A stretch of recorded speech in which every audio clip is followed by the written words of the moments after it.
What's up, everybody? I'm Alec. I'm back with my new best friend, Cobie Smulders. Cobie, how are we doing today? Thank you so much for joining me on my show. Thank you for having me. Today, we're doing 3 questions with Alec, where I ask the same 3 questions to all my guests. I promise, Cobie, I'm not a snitch. Question number 1. What's one of the biggest mistakes you made in your life, and what did you learn from it?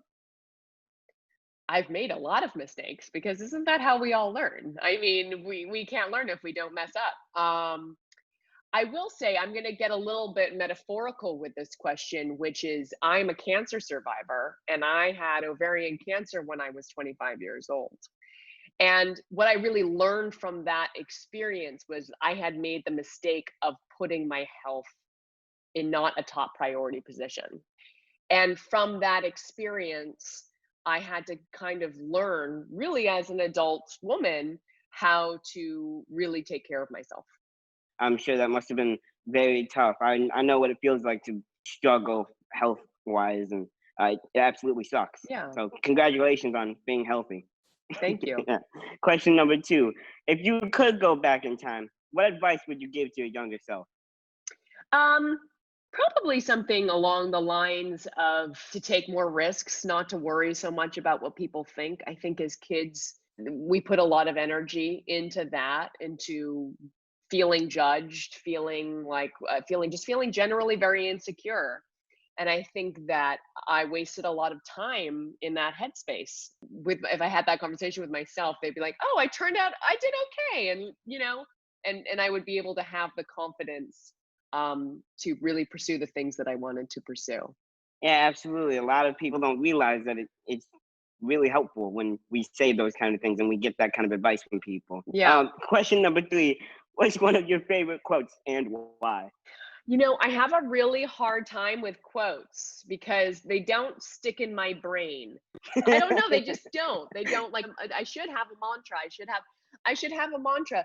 But I'm a big Joni Mitchell fan. Okay. And it's probably not her quote, but maybe I've locked into it because I can actually hear her saying it through singing. So maybe it kind of locks in, but you don't know what you've got till it's gone. I think that, the thing that I continue to work on is to be constantly present and to be grateful for the things that I have. And I think that will really bring you happiness. Yeah, absolutely. How have you been able to apply it to your day-to-day life?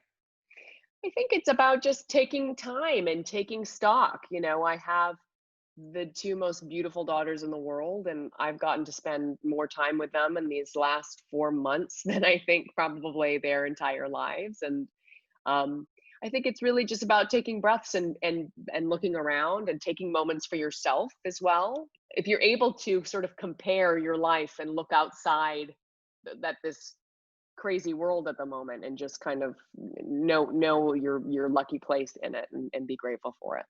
Yeah, absolutely. Well, thank you so much for sharing all those answers to all my questions. I feel like I'm a better person now. So thank you for that. That's all the time we got for today. If you haven't already, check out yesterday's episode. Cobie's a really cool person. You can learn more about her. That's all the time we got for today. Shout out to Shriners Hospitals for Children for making this all happen. Cobie, you ready to do the explosions with me? Yeah. All right. 1, Okay. 2.